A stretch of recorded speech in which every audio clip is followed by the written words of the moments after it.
আসসালামু আলাইকুম।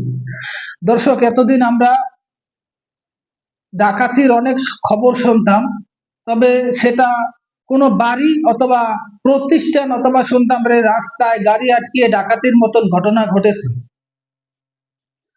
কিন্তু বর্তমানে বাংলাদেশে কোনো শিক্ষা প্রতিষ্ঠানও ডাকাতির হাত থেকে বাহিরে না। এমন একটি ঘটনা ঘটেছে কুমিল্লায়, যে এতিমখানার মতন জায়গায় ডাকাতি করা হয়।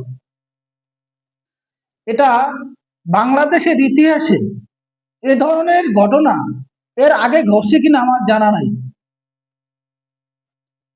আমার মনে হয় না বাংলাদেশের ইতিহাসে এতিমখানার মতন জায়গায় ছোট ছোট মাসুম বাচ্চাদেরকে অস্ত্র ঠেকিয়ে ডাকাতি করা হয়েছে। অর্থাৎ বাচ্চাদের ঠেকিয়ে 12টি গরু ডাকাতি করছে, সেটা পুরো সিসিটিভি ক্যামেরায় রেকর্ড হয়েছে।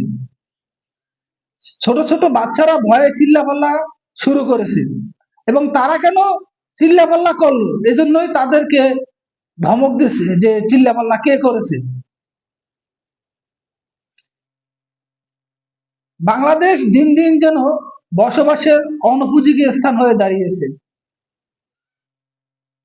ডাকাত, ডাকাতি, ছিনতাই, রাহাজানি, এই অত্যাচারে অতিষ্ঠ বাংলাদেশের জনগণ।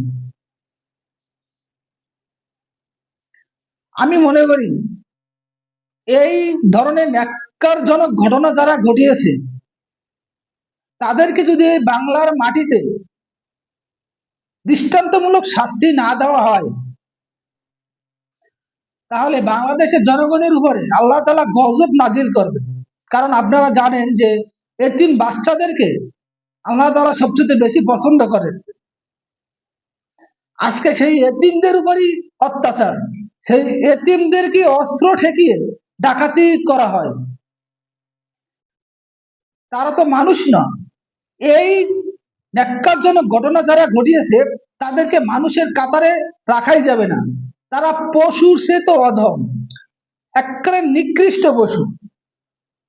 এই পশুদেরকে যত দ্রুত সম্ভব বাংলাদেশের মাটিতে তাদেরকে শাস্তি কার্যকর করতে হবে।